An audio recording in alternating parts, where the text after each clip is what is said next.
Hi, my dear friends. Kannur University second semester psychology പേപ്പറിലെ കഴിഞ്ഞ വർഷങ്ങളിലെ ചില ചോദ്യങ്ങൾ ചർച്ച ചെയ്യാനാണ് ഇപ്പോൾ ഞാൻ ഉദ്ദേശിക്കുന്നത്. 2019 വർഷത്തെ കണ്ണൂർ യൂണിവേഴ്സിറ്റി സൈക്കോളജി പാർട്ട് 1 എക്സാമിന്റെ ചോദ്യ പേപ്പറിലെ 2 മാർക്കിന്റെ ചോദ്യങ്ങൾ ആദ്യമായി നിങ്ങൾക്ക് മുമ്പിൽ ഞാൻ സമർപ്പിക്കുന്നു. ഒന്നാമത്തെ ചോദ്യം, ഡിഫൈൻ മോട്ടിവേഷൻ. മോട്ടിവേഷൻ എന്താണ് എന്ന് നിർവചിക്കുക. ഒരു കാര്യം ചെയ്യുന്നതിന് വേണ്ടിയോ ഒരു കാര്യം നേടിയെടുക്കുന്നതിന് വേണ്ടിയോ നമ്മുടെ ഉള്ളിൽ നിന്നോ അല്ലെങ്കിൽ മറ്റാരിൽ നിന്നോ ഉണ്ടാകുന്ന ഒരു പ്രേരണ, അത് ചെയ്യാൻ നമ്മെ പ്രേരിപ്പിക്കുന്ന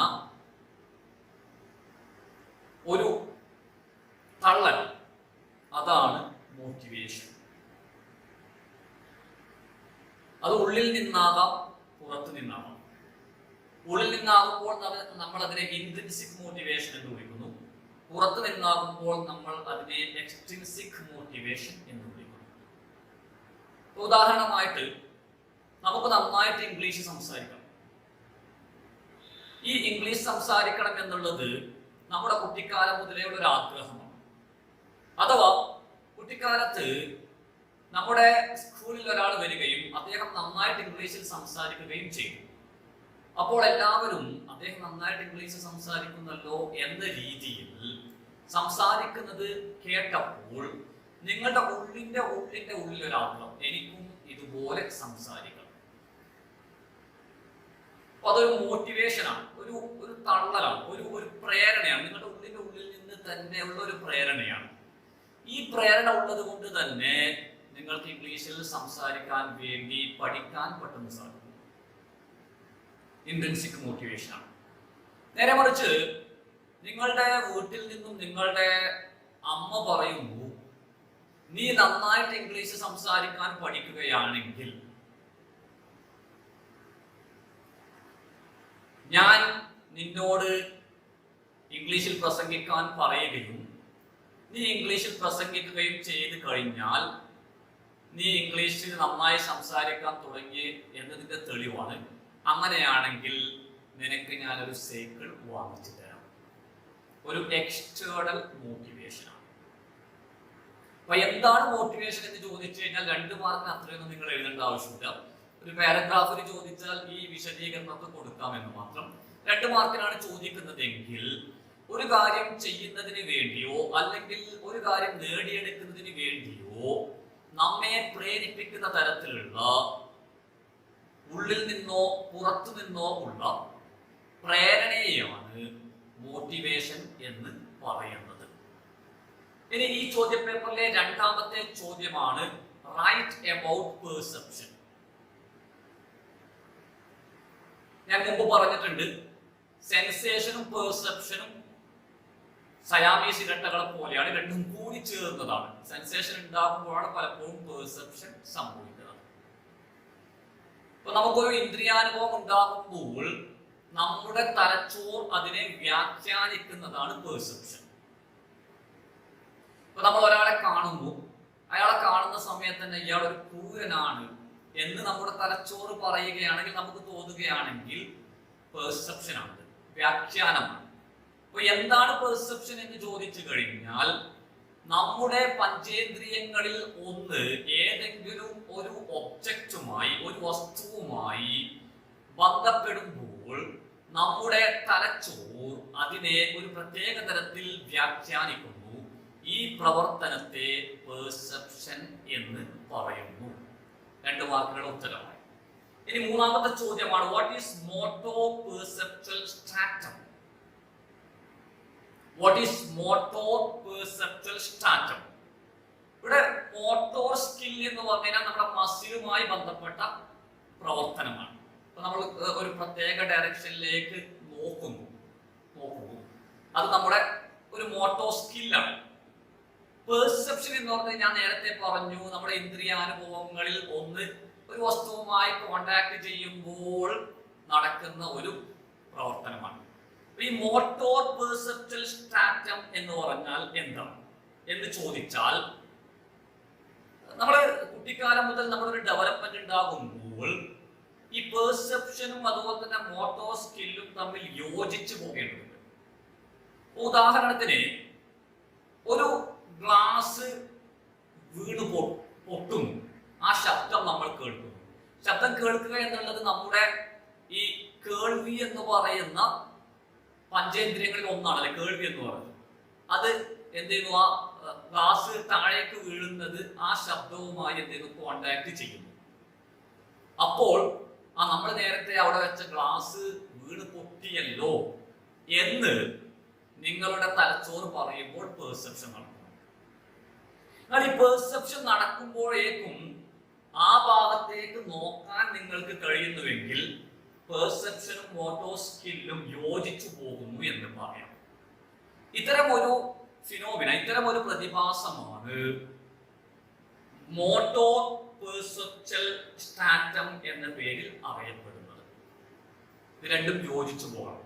അപ്പോൾ എന്താണ് മോട്ടോർ പെർസെപ്ച്വൽ സ്ട്രാറ്റം എന്ന് ചോദിച്ചു കഴിഞ്ഞാൽ, നമ്മുടെ പഞ്ചേന്ദ്രിയങ്ങളിൽ ഒന്ന് എന്തെങ്കിലും ഒരു വസ്തുവുമായോ സംഭവമായോ ബന്ധപ്പെടുമ്പോൾ ഉണ്ടാകുന്ന പെർസെപ്ഷൻ അനുസരിച്ച് നമ്മുടെ ശരീരത്തിന്റെ മൂവ്മെന്റും മറ്റും യോജിച്ചു കൊണ്ടുപോകാൻ, നിയന്ത്രിക്കുവാൻ നമുക്ക് കഴിയുന്ന ആ ഒരു ധാരണ, പരസ്പര ധാരണ, അതിനെയാണ് മോട്ടോർ പെർസെപ്ച്വൽ സ്ട്രാറ്റം എന്ന് പറയുന്നത്. അത്രയും മതി, 2 മാർക്ക്. ഞാൻ വിശദീകരിക്കുന്നത് നിങ്ങൾക്ക് മനസ്സിലാകാൻ വേണ്ടിയാണ്. ഞാൻ ഡെഫിനിഷൻ പോലെ പറയുന്ന അത്രയും മാത്രമാണ് 2 മാർക്കിന് വേണ്ടി ഉത്തരമായി നിങ്ങൾ എഴുതേണ്ടത്. ഉദാഹരണമായി പറഞ്ഞാൽ, എന്താണ് മോട്ടിവേഷൻ എന്ന് ചോദിച്ചു കഴിഞ്ഞാൽ 2 മാർക്കിനാണെങ്കിൽ ഒരു കാര്യം ചെയ്യുന്നതിനോ നേടിയെടുക്കുന്നതിനോ വേണ്ടി നമ്മെ പ്രേരിപ്പിക്കുന്ന രീതിയിൽ നമ്മുടെ ഉള്ളിന്റെ ഉള്ളിൽ നിന്നോ അല്ലെങ്കിൽ പുറത്തു നിന്ന് മറ്റുള്ളവരിൽ നിന്നോ ഒരു പ്രേരണ ഉണ്ടാകുന്നുവെങ്കിൽ അതിനെ മോട്ടിവേഷൻ എന്ന് പറയുന്നു.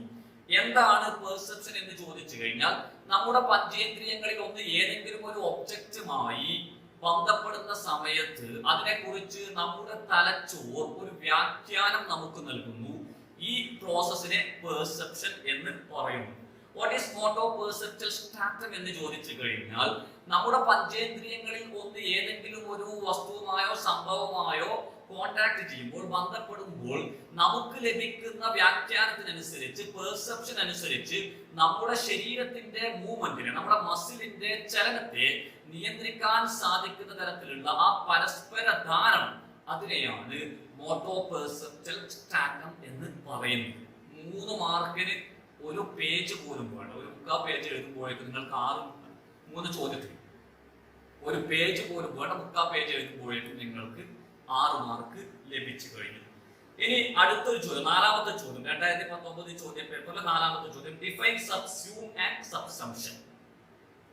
ഈ സബ്സ്യൂമും സബ്സംഷനും പറയുന്നതിന് മുമ്പ് ഞാൻ ആദ്യം അതിന്റെ ഒരു പശ്ചാത്തലം പറയാം. ലോകപ്രശസ്ത സൈക്കോളജിസ്റ്റായ ഡേവിഡ് ഓസ്വെൽന്റെ റിസപ്ഷൻ ലേണിംഗ് സിദ്ധാന്തവുമായി ബന്ധപ്പെട്ടിട്ടാണ് ഈ സബ്സ്യൂമും സബ്സംഷനും വരുന്നത്. ഇവിടെ ഓസ്വെൽന്റെ അഭിപ്രായത്തിൽ ലേണിംഗ് റിസപ്ഷൻ ആണ് എന്നാണ്. അഥവാ നമ്മൾ മുമ്പ് പഠിച്ച ഒരു കാര്യവുമായി ബന്ധപ്പെടുത്തി പുതിയ ഒരു കാര്യത്തെ റിസീവ് ചെയ്യുന്നതിലൂടെയാണ്, അല്ലെങ്കിൽ സ്വീകരിക്കുന്നതിലൂടെയാണ് പഠനം നടക്കുന്നത്, അല്ലെങ്കിൽ ലേണിംഗ് നടക്കുന്നത് എന്നാണ് ഓസ്വെൽ പറയുന്നത്. ഇവിടെ നമ്മൾ പുതിയ കാര്യം പഠിക്കാൻ വേണ്ടി ഉപയോഗിക്കുന്ന, ലിങ്ക് ചെയ്യുന്ന പഴയ കാര്യം, അതിനാണ് സബ്സ്യൂം അല്ലെങ്കിൽ സബ്സ്യൂമർ എന്ന് പറയുന്നത്. ഈ പഴയ കാര്യത്തെ പുതിയ കാര്യവുമായി നമ്മൾ ലിങ്ക് ചെയ്യുന്ന പ്രവർത്തനത്തെയാണ് സബ്സംഷൻ എന്ന് പറയുന്നത്. അങ്ങനെ അപ്പോൾ 2 മാർക്കിന് ഡിഫൈൻ സബ്സ്യൂം ആൻഡ് സബ്സംഷൻ എന്ന് ചോദിച്ചു കഴിഞ്ഞാൽ, ഡേവിഡ് ഓസ്വെൽ തന്റെ റിസപ്ഷൻ ലേണിംഗ് തിയറിയുമായി ബന്ധപ്പെട്ട്, സിദ്ധാന്തവുമായി ബന്ധപ്പെട്ട് മുന്നോട്ട് വെച്ച 2 സാങ്കേതിക പദങ്ങളാണ്, അല്ലെങ്കിൽ കാഴ്ചപ്പാടുകളാണ് സബ്സ്യൂമും സബ്സംഷനും. നമ്മൾ പുതിയ കാര്യം പഠിക്കാൻ വേണ്ടി ഉപയോഗിക്കുന്ന, ഒരു നിലവിൽ പഠിച്ചു കഴിഞ്ഞ കാര്യത്തെ സബ്സ്യൂം അല്ലെങ്കിൽ സബ്സ്യൂമർ എന്നും, ഈ പഴയ കാര്യത്തെ പുതിയ കാര്യവുമായി ലിങ്ക് ചെയ്യുന്ന പ്രോസസ്സിനെ, പ്രക്രിയയെ സബ്സംഷൻ എന്നും പറയുന്നു. ഇത്ര മാത്രമാണ് 2 മാർക്കിന് നിങ്ങൾ എഴുതേണ്ടത്. ഇനി mention the law of transfer suggested by Judd. Judd എന്ന് പറയുന്ന സൈക്കോളജിസ്റ്റ് മുന്നോട്ട് വെച്ച theory of transfer, law of transfer എന്താണെന്ന് പറയുക.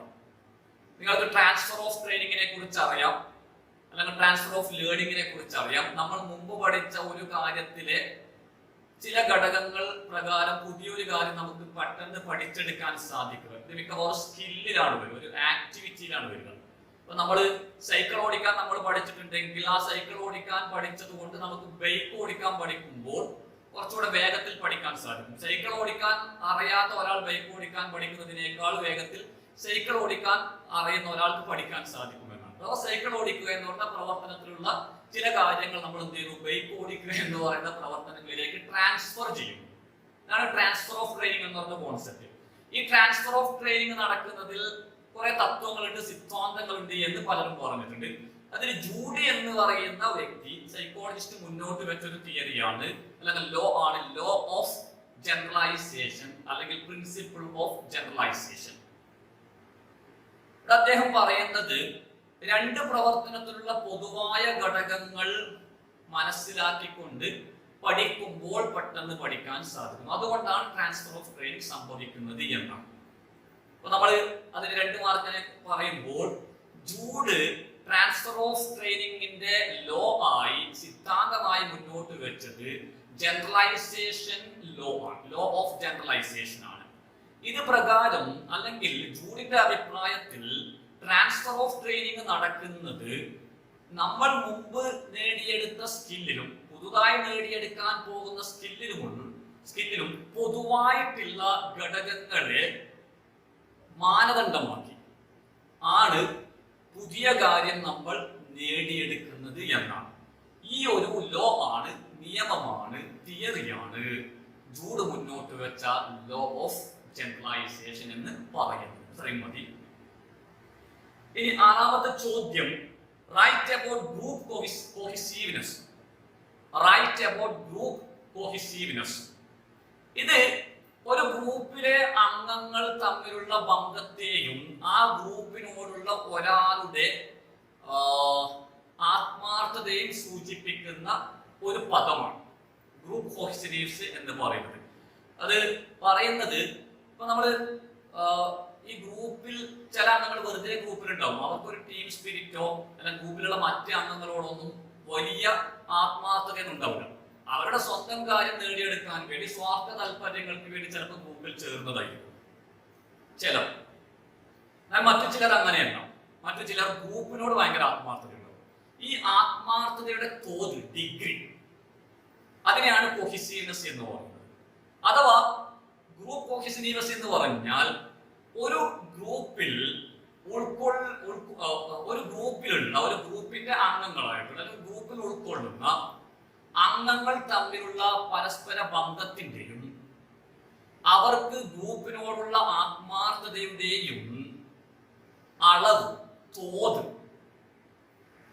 അതിന്റെ ആഴം, ഇതിനെയാണ് ഗ്രൂപ്പ് കോഹെസീവ്നെസ് എന്ന് പറയുന്നത്. അത്രമാത്രം അത് 2 മാർക്ക്.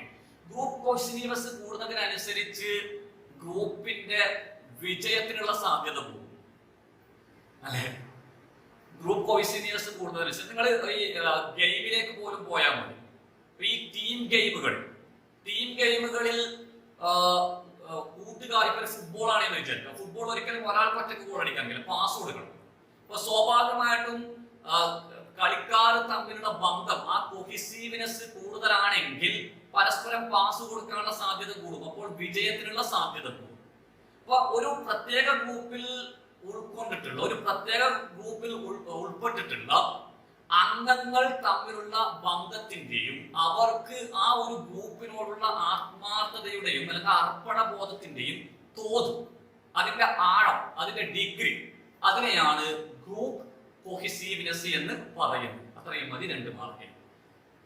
അതേ ചോദ്യ പേപ്പറിലെ 7ാമത്തെ ചോദ്യമാണ് ഡിഫറൻഷിയേറ്റ് ഇല്യൂഷൻ ആൻഡ് ഹലൂസിനേഷൻ.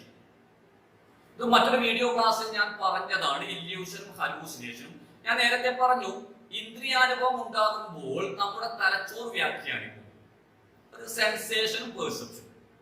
ഈ തലച്ചോറിന്റെ വ്യാഖ്യാനത്തിൽ ചിലപ്പോൾ തെറ്റുകൾ സംഭവിക്കാം. ആ തെറ്റുകളാണ്, എറർ ഇൻ പെർസെപ്ഷൻ ആണ് ഇല്യൂഷനും ഹലൂസിനേഷനും. ഇവിടെ ഇത് രണ്ട് തരത്തിലുള്ള തെറ്റായ വ്യാഖ്യാനമാണ്, പെർസെപ്ഷൻ ആണ്. ഒന്നിൽ സെൻസേഷൻ നടക്കുന്നുണ്ട്, ശരിക്കും സെൻസേഷൻ നടക്കുന്നുണ്ട്, എന്നാൽ മറ്റേതിൽ സെൻസേഷൻ നടക്കുന്നില്ല. നമ്മൾ പറയുന്നത് ഒരു സ്റ്റിമുലസ് ഉണ്ടാകുകയും ആ സ്റ്റിമുലസിനെ തെറ്റായി വ്യാഖ്യാനിക്കുകയും ചെയ്യുന്നതാണ് ഇല്യൂഷൻ. നമ്മൾ ഒരാളെ കാണുന്നു, വേറെ ആരോ ആണ്, നമ്മൾ അച്ഛനാണ് എന്ന് തെറ്റിദ്ധരിക്കുന്നു, ഇല്യൂഷനാണ്.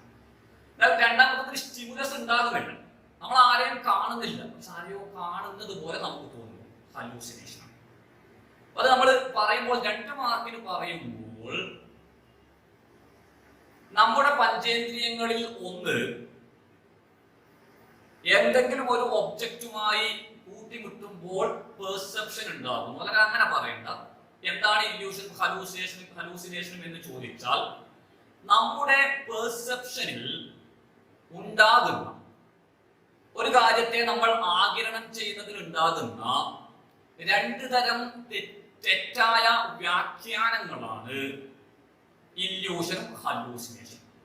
ഇല്യൂഷൻ എന്ന് പറഞ്ഞു കഴിഞ്ഞാൽ ഒരു ചോദനം ഉണ്ടാവുകയും, അഥവാ നമ്മുടെ പഞ്ചേന്ദ്രിയങ്ങളിൽ ഒന്ന് ഒരു ഒബ്ജക്റ്റുമായി യഥാർത്ഥത്തിൽ ബന്ധപ്പെടുകയും അതിനെ നമ്മൾ തെറ്റായി വ്യാഖ്യാനിക്കുകയും ചെയ്യുന്ന ഒരു പ്രവർത്തനമാണ് ഇല്യൂഷൻ. നമ്മൾ ഒരു ശബ്ദം കേൾക്കുന്നു, അത് മറ്റാരുടേതോ ശബ്ദമാണ്, എന്നാൽ നമ്മുടെ സുഹൃത്തിന്റെ ശബ്ദമാണ് എന്ന് നമുക്ക് തോന്നുന്നു. എന്നാൽ ഒരു ചോദനയും ഇല്ലാതെ, അഥവാ യഥാർത്ഥത്തിൽ നമ്മുടെ പഞ്ചേന്ദ്രിയങ്ങളിൽ ഒന്ന് ഒരു ഒബ്ജക്റ്റുമായും ബന്ധപ്പെടാതെ തന്നെ എന്തോ ഒരു ഒബ്ജക്റ്റുമായി ബന്ധപ്പെടുന്നു എന്ന് നമുക്ക് തോന്നുന്നു. ഇത്തരം ഒരു വ്യാഖ്യാനമാണ്, തെറ്റായ വ്യാഖ്യാനമാണ് ഹലൂസിനേഷൻ. നമ്മൾ ഒരു ശബ്ദവും കേൾക്കുന്നില്ല, എന്നാൽ എന്തോ ഒരു ശബ്ദം കേൾക്കുന്നത് പോലെ നമുക്ക് തോന്നുന്നു. for 2 marks. ഇനി ഈ ചോദ്യ പേപ്പറിലെ 8ാമത്തെ ചോദ്യമാണ്, വാട്ട് ഈസ് മെമ്മറി ഡീകേ? ഇത് ഫോർഗെറ്റിംഗിൽ പറയുന്ന ഒരു കാര്യമാണ്. ഫോർഗെറ്റിംഗിന്റെ 3 തിയറീസ് ഉണ്ട്. ഒന്ന് തിയറി ഓഫ് ഇൻഹിബിഷൻ, മറ്റൊന്ന് തിയറി ഓഫ് ഡീകേ, മറ്റൊന്ന് ട്രേസ് ഡീകേ, മറ്റൊന്ന് തിയറി ഓഫ് റിപ്രഷൻ. ഇവിടെ മെമ്മറി ഡീകേ എന്ന് പറഞ്ഞു കഴിഞ്ഞാൽ, ഈ തിയറി ഓഫ് ട്രേസ് ഡീകേയുടെ അഭിപ്രായത്തിൽ നമ്മൾ പഠിക്കുന്ന കാര്യങ്ങൾ എൻസൈമുകളായിട്ട്, അതൊരു ബോഡി പാർട്ടാണ്, ഹോർമോൺ എന്നൊക്കെ പറയുന്നത് പോലെ, അല്ലെങ്കിൽ ഒരു എൻസൈം എന്നൊരു സാധനം, ഒരു എൻസൈം ആയിട്ട് നമ്മുടെ തലച്ചോറിൽ കോഗ്നിറ്റീവ് ഡൊമൈനിൽ നമ്മൾ എന്തെങ്കിലും സൂക്ഷിച്ചു. ഇങ്ങനെ സൂക്ഷിച്ചു വെക്കുന്ന സാധനം നമ്മൾ ഉപയോഗിക്കാതിരിക്കുമ്പോൾ, സാധാരണ നമ്മൾ ഇലക്ട്രോണിക് സാധനങ്ങളൊക്കെ ഉപയോഗിക്കാതിരിക്കുമ്പോൾ തുരുമ്പിടും, അല്ലെ? ഇപ്പൊ കമ്പ്യൂട്ടറൊക്കെ ഉപയോഗിക്കാതിരുന്നു കഴിഞ്ഞാൽ അതിന്റെ പ്രവർത്തനം നിശ്ചലമാകും ചിലപ്പോൾ. എന്ന് പറഞ്ഞതുപോലെ നമ്മൾ തലച്ചോറിൽ സൂക്ഷിച്ചു വെക്കുന്ന ഈ മെമ്മറി എൻഗ്രൈംസ്, നമ്മുടെ ഓർമ്മയുടെ എൻഗ്രൈമുകളായി സൂക്ഷിച്ചു വെക്കുന്ന സാധനങ്ങൾ നമ്മൾ തീരെ ഉപയോഗിക്കാതിരിക്കുമ്പോൾ, അതിനെക്കുറിച്ച് തീരെ ചിന്തിക്കാതിരിക്കുമ്പോൾ അതെന്ത് ചെയ്യുന്നു? മങ്ങിപ്പോകും. അത് തുരുമ്പെടുക്കുന്നത് പോലെ മങ്ങി പോയിട്ടാണ് നമുക്ക് മറവി സംഭവിക്കുന്നത് എന്ന് പറയുന്ന തിയറിയാണ് ട്രേസ് ഡീകേ തിയറി. ഇപ്പൊ നമ്മൾ സെക്കൻഡ് സെമസ്റ്ററിന്റെ എക്സാം ഇപ്പോൾ പ്രഖ്യാപിച്ചപ്പോൾ നമുക്കൊക്കെ ടച്ച് വിട്ടു പോയ പോലെയാണ്. എന്തുകൊണ്ടാണ്? നമ്മൾ സെക്കൻഡ് സെമസ്റ്ററിൽ പഠിച്ച കാര്യങ്ങളെ കുറിച്ച് തീരെ ചിന്തിക്കാറില്ല, നമ്മൾ അതിനെ കുറിച്ച് ആലോചിക്കാറില്ല. അപ്പൊ അത് ഉപയോഗിക്കാത്തതുകൊണ്ട് അവിടെ മാഞ്ഞുപോയി. ഇതാണ് എന്ത്? Trace decay theory. അപ്പോൾ മെമ്മറി ഡീകേ എന്താണെന്ന് ചോദിച്ചു കഴിഞ്ഞാൽ, നമ്മൾ പഠിച്ച കാര്യങ്ങൾ നമ്മുടെ ഓർമ്മയിൽ, മെമ്മറിയിൽ നമ്മൾ ചില എൻസൈമുകളായി സൂക്ഷിച്ചു വെക്കുന്നു എന്നും, അത് നമ്മൾ തീരെ ഉപയോഗിക്കാതിരിക്കുമ്പോൾ, അഥവാ അതിനെക്കുറിച്ച് നമ്മൾ തീരെ ചിന്തിക്കാതിരിക്കുമ്പോൾ അത് മങ്ങി നമ്മുടെ ഓർമ്മയിൽ നിന്നും നഷ്ടപ്പെടുകയും ചെയ്യുന്നു എന്ന് പറയപ്പെടുന്ന പ്രവർത്തനമാണ് മെമ്മറി ഡീകേ എന്ന പേരിൽ അറിയപ്പെടുന്നത്. നിങ്ങൾക്ക് 2 മാർക്ക് കിട്ടിക്കഴിഞ്ഞു. ഇത്രയും എഴുതിയാൽ. ഇനി ഈ ചോദ്യ പേപ്പറിലെ 9ാമത്തെ ചോദ്യമാണ്, mention any 2 schedules of reinforcement. റീഇൻഫോഴ്സ്മെന്റിന്റെ 2 ഷെഡ്യൂളുകൾ പറയുക എന്നുണ്ട്. ഞാൻ അതൊരു അടുത്തൊരു ചർച്ചയിൽ പറയാം. അത് കൂടുതൽ കുറച്ചുകൂടെ പറയേണ്ട ഒരു കാര്യമാണ്. എന്റെ മൊബൈൽ ഫോണില് റെക്കോർഡ് ചെയ്യാനുള്ള സമയം ഏകദേശം തീർന്നുകൊണ്ടിരിക്കുകയാണ്. അതുകൊണ്ട് ഇനി ഉള്ള ചോദ്യങ്ങൾ, ആ ചോദ്യം ഞാൻ പിന്നീട് ഒരു സെപ്പറേറ്റ് വീഡിയോ ആയിട്ട് തരാം. ഇതിൽ 10ാമത്തെ ചോദ്യം draw one concave learning curve ആണ്. അത് ലേണിംഗ് കർവ് വരക്കാൻ നിങ്ങൾ പഠിച്ചിട്ടുണ്ടാകും. കോൺകേവ് ലേണിംഗ് കർവ് നിങ്ങൾക്ക് വരക്കാൻ സാധിക്കുമെന്നാണ് ഞാൻ വിശ്വസിക്കുന്നത്. ഏതായാലും 2019 വർഷത്തെ സൈക്കോളജിയിലെ സെക്കൻഡ് സെമസ്റ്റർ സൈക്കോളജിയിലെ 2 മാർക്കിന്റെ 10 ചോദ്യങ്ങളിൽ 8 ചോദ്യങ്ങളാണ് ഞാൻ ഇവിടെ ഡിസ്കസ് ചെയ്തത്. ഇനി അടുത്തൊരു വീഡിയോയിൽ പാരഗ്രാഫ് ചോദ്യങ്ങളടക്കം ഡിസ്കസ് ചെയ്യാൻ സാധിക്കുമെന്ന് ഞാൻ പ്രതീക്ഷിക്കുന്നു. മാത്രമല്ല ഇതിന്റെ മുമ്പത്തെ വർഷങ്ങളിലുള്ള ചോദ്യ പേപ്പറുകളിലെ 2 മാർക്കിന്റെ ചോദ്യങ്ങളൊക്കെ ഡിസ്കസ് ചെയ്യാൻ സാധിക്കുമെന്ന് പ്രതീക്ഷിക്കുന്നു. നന്ദി.